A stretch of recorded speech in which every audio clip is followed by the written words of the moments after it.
Student, आज अपन exercise 3.3 की अपन start करेंगे।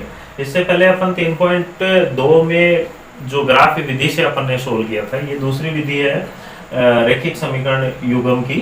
प्रतिस्थापन विधि से हल करो, तो अपन प्रतिस्थापन विधि आज देखेंगे।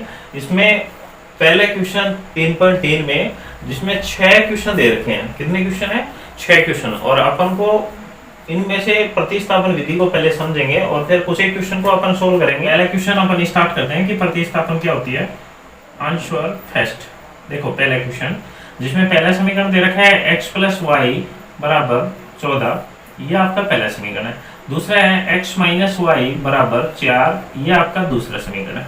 प्रतिस्थापन में क्या होता है? प्रतिस्थापन में क्या होता है कि समीकरण 1 से या समीकरण 2 से एक तीसरा समीकरण और बढ़ाओ, यानी पक्षांतरण करने के बाद में सिर्फ एक का मान निकालो। तो अपन समीकरण 1 से कर लेते हैं। यहाँ पे लिखेंगे समीकरण 1 से। अब समीकरण 1 से यानी y का पक्षांतरण कर देते हैं, तो x = 14 - y, ये आपका समीकरण नंबर बन गया कितना? 3। और समीकरण 3 को, यानी इसमें देखो x की वैल्यू निकल के आई है, ये x की वैल्यू पुट कर दो किसमें? समीकरण 2 में। इसी को ही प्रतिस्थापन बोलते हैं। यानी 1 से अपन ने तीसरा समीकरण बनाया, तो इसे अपन रखेंगे किसमें? समीकरण 2 में। अगर 2 से आप तीसरा समीकरण बना रहे हो, तो आप समीकरण रखो 1 में। ठीक है, तो अपन समीकरण 3 को यहाँ पे लिख भी दो। समीकरण 3 को समीकरण 1 में रखने पर, या समीकरण 3 का मान समीकरण 1 में, समीकरण 2 में रखने पर, 1 में नहीं 2 में, क्योंकि 1 से तो अपन ने ये बनाया है। तो समीकरण 3 को समीकरण 2 में रखने पर, समीकरण 3 यानी जहां पे x की वैल्यू है और इसमें समीकरण 2 में जहां पे x है, उसको उस x की जगह अपन रखेंगे। तो ये x की वैल्यू कितनी है? 14 - y कहाँ रखेंगे? यहाँ पे। तो 14 - y, आगे क्या है? -y = 4 रख दिया। अब इसमें देखो ये दोनों पद किसके हैं? y के हैं, और दोनों ही माइनस के हैं, इसलिए ये क्या हो गए? ऐड हो गए, यानी -2y। और ये जो अचर पद है इसका अपन पक्षांतरण कर दें, तो -2y = 4, और ये 14 यहाँ आएगा, तो -14। अब कितना हो गया? -2y बराबर, इसमें से ये घटाएंगे तो -10 बचेगा, और माइनस माइनस क्या हो गया? प्लस। अब 2 का अपन पक्षांतरण करेंगे, तो y = 10/2, यानी कितना आ गया? 5। ये किसका मान आ गया? y का मान निकल के आ गया। आसानी है। और ये y का मान आप समीकरण 3 में रख दो, समीकरण 2 में रख दो, समीकरण 1 में रख दो, आपकी जो मर्जी। लेकिन समीकरण 3 में रखोगे तो काफी आसान हो जाएगा। तो अपन यहाँ पे लिखेंगे y का मान समीकरण 3 में रखने पर। अब जहां पे y है वहां पे उसका मान रख दो। तो समीकरण 3 में x = 14 - y का मान कितना आया था? 5। अब 14 में से 5 घटाएंगे तो कितना बचेगा? 9। तो आपका x का मान कितना आ गया? 9 आ गया। और y का मान कितना आ गया? 5 आ गया। दोनों मान अपन ने प्रतिस्थापन विधि से निकाल लिया। काफी आसानी है, छोटा ही क्वेश्चन है। ठीक है, इसी तरह अपन दूसरा क्वेश्चन देखेंगे। इसमें थोड़ा सा चेंज है। एक तो x y की जगह s और t है, तो इससे कोई फर्क नहीं पड़ता, चाहे s t हो चाहे कुछ भी हो। और एक इसमें अपॉन आ रहा है। क्या आ रहा है? अपॉन। अपन ग्राफी विधि में भी अपन ने देखा कि वहां पे भी अपॉन आ रहा था। तो जो जितनी संख्या नीचे है उसका अपन एलसीएम लेंगे, और जितना जो आ रहा है एलसीएम लेने के बाद में उस समीकरण को उतने से गुणा कर देंगे, तो यानी सही हो जाएगा। तो पहला समीकरण देखो, अपन यहाँ पे दूसरा क्वेश्चन कर रहे हैं। आंसर 2 देखो, h - t = 3 हो गया आपका पहला समीकरण। दूसरा क्या है? h/3 + t/2 = 6, ये आपका दूसरा समीकरण। यहाँ पे आपको अपॉन की परेशानी हो रही है, तो अपन क्या करेंगे? अपॉन वाली संख्या को अपन देखेंगे। यहाँ पे अपॉन में 3 और कितने आ रहे हैं? 2 आ रहे हैं। तो इनको अपन गुणा करें, तो यानी या एलसीएम लेने इनका, तो 6। तो पूरे समीकरण को कितने से गुणा कर दो? 6 से। यानी इस पूरे समीकरण को अपन ने 6 से गुणा कर दिया। 6 से गुणा करते कितना हो जाएगा? क्योंकि प्रत्येक को 6 से गुणा करेंगे, तो ये देखो 3 दूनी 6, यानी 2 बार घटाया तो 2s + 2 × 6 यानी 3t, और बराबर 6 को 6 से गुणा करेंगे तो कितना आएगा? 36। ये आपका समीकरण नंबर, अगर आप इसे तीसरा मानते हैं तो ये तीसरा समीकरण हो गया। ठीक है, अब समीकरण 1 से आप चौथा समीकरण बना दो, क्योंकि समीकरण 1 से चौथा समीकरण को किस में रख दो? तीसरे में रख दो। तो अपन यहाँ पे लिखेंगे समीकरण 1 से, और s = 3, और t का पक्षांतरण करेंगे तो वो प्लस में चली जाएगी, प्लस से t, और ये हो गया आपका समीकरण नंबर 4। और अब ये समीकरण 4 को किस में रख दो, समीकरण 3 में, क्योंकि 2 में तो भी देखो 2 में यहाँ पे रखते तो इसकी जरूरत ही नहीं थी अपन को, तो कहाँ रखेंगे अपन, समीकरण 3 में रखेंगे। यानी लिख भी दो समीकरण 4 को समीकरण 3 में रखने, यहाँ पे s का मान आ रहा है, वहां पे क्या लिखेंगे 3 प्लस टी, तो 2 इंटू 3 प्लस टी, ठीक है, और फिर प्लस 3t बराबर 36। यहाँ इसे अपन सोल्व करेंगे तो 3 दूनी 6 प्लस 2t प्लस 3t बराबर 36। अब 6 का तो इस साइड पक्षांतरण कर दो और ये दोनों t का पद है, ये दोनों ही प्लस के हैं तो दोनों ऐड हो गए, यानी 5t बराबर 36 माइनस 6 और t बराबर 36 में से 6 घटाएंगे तो 30 बचेगा, और इस 5 का पक्षांतरण कहाँ जाएगा, भाग में, क्योंकि गुणा की संख्या कहाँ जाती है, भाग में, तो t का मान कितना आ गया 6, क्योंकि 5 6 30 होते हैं। अब t का मान कहाँ रख दे, समीकरण 4 में, तो यहाँ पे लिख भी दो t का मान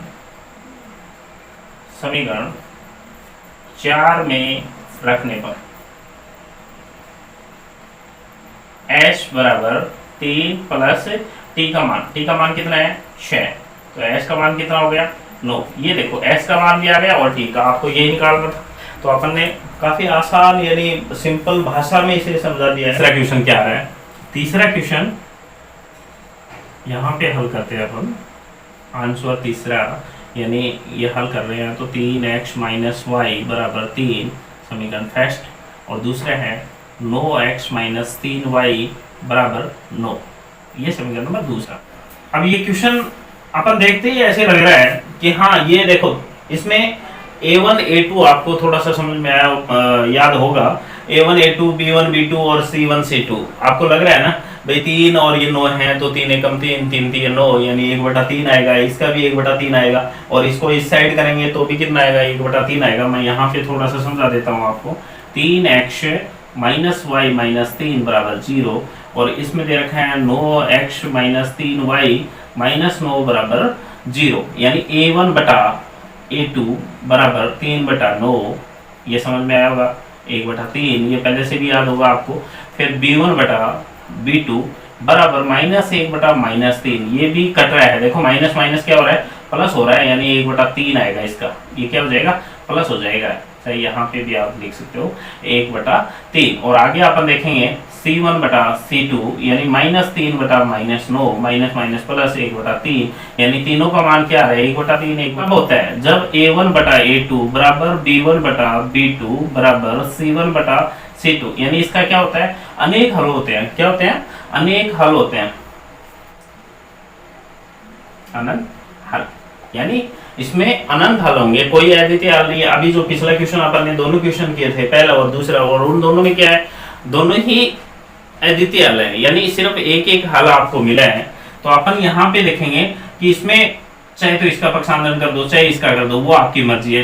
तो अपन यहाँ पे देखेंगे सीधा सीधा, तो -y बराबर 3 माइनस 3x हो गया, और यहाँ पे अगर प्लस करना तो ये माइनस होगा, ये प्लस होगा, तो y बराबर, इसको अगर सही लिखें तो 3x माइनस 3, यानी y का मान आप कितना भी अनेक हल है तो यहाँ पे आप x का मान आप कुछ भी रखो, जैसे अपन ने x का 1 ले लिया, मान लो x बराबर क्या ले लिया 1, तो y का कितना आ जाएगा, y बराबर 3 इंटू 1 माइनस 3, कितना हो गया देखो 3 माइनस 3, तो बराबर क्या हो गया 0। अगर आप 2 रख रहे हो तो ये चेंज हो जाएगा, 3 रख रहे हो, ये मतलब यानी आप कितने भी हल इसके निकाल सकते हो, क्योंकि ये क्या है अपरिमित रूप से अनेक हल है, यानी अनंत हल है। तो ये अपन तीसरा क्वेश्चन अपन देखेंगे, क्योंकि इसमें तीनों ही बराबर है, यानी अनंत हल है। चाहे आप वैसे भी कर लो, वैसे भी करोगे तो भी आपका क्या आ जाएगा अनंत हल ही आएगा, हल आएंगे न कि अद्वितीय हल आएंगे, ठीक है।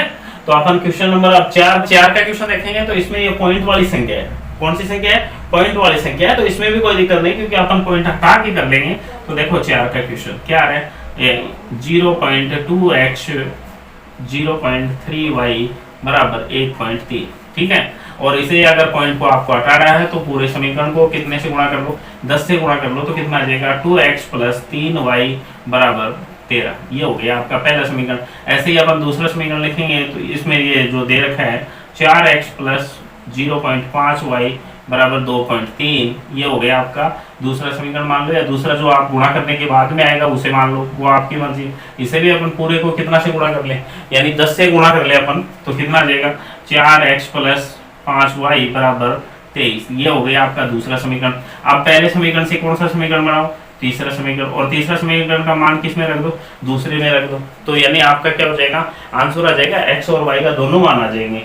अपन नेक्स्ट वाला देखेंगे, इसमें अंडर वाला है, तो ये भी अपन देखेंगे, आराम से हो जाएगा। पांचवा क्वेश्चन जो क्या दे रखा है, under 2x plus under 3y बराबर 0, इसमें से एक का पक्षांतरण करेंगे तो क्या आएगा, अंडर 2x बराबर 0 माइनस, या 0 लगाने की जरूरत भी नहीं है, माइनस अंडर कितना है 3y, और ये आपका जैसे ये पहला समीकरण है, और ये आपका कौन सा है भाई, इसे अपन ने दूसरा समीकरण ले लिया, और ये बन गया आपका कौन सा, तीसरा समीकरण। अब तीसरे समीकरण को दूसरे समीकरण में रख दो, जो दूसरा समीकरण क्या है, एक बार मैं यहाँ पे लिख देता हूँ, under 3x minus 8y under 8y बराबर 0, ये है आपका दूसरा समीकरण। अब तीसरे समीकरण को किस में रख दो, इसमें रख दो, यानी यहाँ पे भी देख लो, क्योंकि ये सिर्फ x का मान रखना है, तो ये अंडर 2 कहाँ जाएगा, इसमें अपॉन में। अब यहाँ पे रख दो, अंडर 3x की जगह लिखेंगे माइनस अंडर 3y बटे अंडर 2, ठीक है, और माइनस अंडर 8y बराबर 0। अब इसे सोल्व करेंगे तो अंडर को अंडर 3 से गुणा करेंगे तो अंडर 9 आएगा, अंडर 9 का मान कितना होता है, 3 होता है, तो माइनस के है ये, तो माइनस 3y बटा अंडर 2 माइनस अंडर 8y बराबर 0। अब ये 2 आ रहा है, तो पूरे समीकरण को किससे गुणा कर लो, अंडर 2 से, अंडर 2 से करेंगे ये तो अंडर हट जाएगा, तो माइनस 3y और माइनस कितना हो गया, अंडर 8 को अंडर 2 से करेंगे अंडर 16 आएगा, और अंडर 16 का मान कितना होता है, 4y होता है बराबर 0, दोनों ये जुड़ गए, माइनस 7y बराबर 0, और y बराबर क्या हो जाएगा, 0 आ जाएगा, y का मान क्या आ गया, 0, और ये y का मान कहाँ रख दिया अपन, समीकरण 3 में रखेंगे, तो यहाँ पे रखेंगे। अब देखो यहाँ पे x बराबर माइनस अंडर 3 गुना 0 बटा अंडर 2, अब अंडर 3 को 0 से करेंगे तो 0 ही आएगा, और 0 में अंडर 2 का भाग देंगे तो क्या आएगा, 0 ही आएगा, यानी इसमें x का मान भी 0 है और y का मान भी क्या आ रहा है, 0 आ रहा है। ये अपना अंडर वाला क्वेश्चन है। अब ये जो लास्ट का है 6 का क्वेश्चन, इसमें अपोन वाली संख्या है, तो अपोन वाली संख्या तो अपन ने पहले देख ली दूसरे क्वेश्चन में, तो इसे भी अपन सोल्व कर सकते हैं, क्योंकि जितनी नीचे की संख्या है उतनी संख्या से अपन गुणा कर देंगे समीकरण को, तो अपना सेम ऐसा ही समीकरण आ जाएगा सीधा सीधा, और उसे अपन पक्षांतरण करके तीसरा समीकरण बनाएंगे, और तीसरे समीकरण को किस में रख देंगे, दूसरे में, यही प्रतिस्थापन। ओके, अपन ने पहला क्वेश्चन अपन ने कंप्लीट किया था। अब ये दूसरा क्वेश्चन देखेंगे, छोटा क्वेश्चन है, इसमें क्या देखा है कि 2x प्लस 3y बराबर 11 और 2x माइनस 4y बराबर माइनस 24 को हल कीजिए, यानी इसे अपन हल करेंगे, और कौन से विधि से करेंगे, प्रतिस्थापन चल रही है तो उसी से करेंगे। इससे m का वह मान ज्ञात कीजिए जिसके लिए y बराबर mx प्लस 3 हो, यानी m का वो मान ज्ञात करना है जिसके बराबर y बराबर क्या हो, mx प्लस 3। तो पहले अपन x का मान निकाल लेंगे, फिर अपन y का मान निकाल लेंगे, कौन सी विधि से, प्रतिस्थापन विधि से, और फिर अपन इसमें x की जगह x का मान रखेंगे और y की जगह y का मान रखेंगे, निकल जाएगा m का मान। चलो तो अपना क्वेश्चन को हल करते हैं, यानी दे रखा है 2x प्लस 3y बराबर 11 समीकरण पहला, दूसरा है 2x माइनस 4y बराबर माइनस 24, ये अपना दूसरा समीकरण। अब समीकरण 1 से इसमें अपन देखेंगे तो 2x बराबर 11 माइनस 3y और x बराबर 11 माइनस 3y बटा 2, ये बन गया आपका समीकरण नंबर 3। और समीकरण 3 को किस में रखेंगे, समीकरण 2 में, तो यहाँ पे लिख दो समीकरण 3 का मान समीकरण 2 में रखने का। क्यों, क्योंकि अपन ने समीकरण 1 से बनाया है ये तीसरा समीकरण, आप 2 से अगर बना रहे हो तो उसे 1 में रखना है, और समीकरण 1 से तीसरा समीकरण बनाया तो उसे अपन किस में रखेंगे, समीकरण नंबर 2 में। तो यहाँ पे रखो x का मान, यानी 2 इंटू 11 माइनस 3y बटा 2 माइनस 4y बराबर माइनस 24। देखो यहाँ से 2 से 2 कट गया अपना, क्या बचा भाई, 11 माइनस 3y माइनस 4y बराबर माइनस 24, ठीक है। अब ये दोनों किसके पद हैं, y के पद हैं, दोनों ही किसके हैं, माइनस के हैं, तो दोनों जुड़ जाएंगे, तो ये कितने हो गए, माइनस के 7y, और 11 का पक्षांतरण करेंगे तो माइनस में आएगा, तो माइनस 24 माइनस 11, तो कितना हो गया, यानी यहाँ पे लिख देते हैं माइनस 7y बराबर माइनस 35, और माइनस माइनस क्या हो गया प्लस, तो y बराबर 35 बटा 7, 7 पंजो 35, यानी y का मान कितना आ गया 5 आ गया। और ये y का मान कहाँ रख दिया अपन समीकरण नंबर 3 में, तो यहाँ पे लिख दो y का मान समीकरण 3 में रखने पर, समीकरण 3 में x बराबर 11 माइनस 3, y की जगह क्या रखेंगे 5 बटा 2, तो कितना हो गया 11 माइनस 15 बटा 2, यानी माइनस 4 बटा 2, जो कट के माइनस 2, ये किसका मान आ गया x का मान आ गया। अब आपको m का मान ज्ञात करना है, तो y की जगह है y, क्योंकि आपको क्या दे रखा है, देखो m का मान ज्ञात करने के लिए y बराबर mx प्लस 3, तो यानी y की जगह y का मान कितना है 5 बराबर m, और x की जगह माइनस 2 प्लस 3, तो 5 बराबर माइनस 2m और प्लस के 3।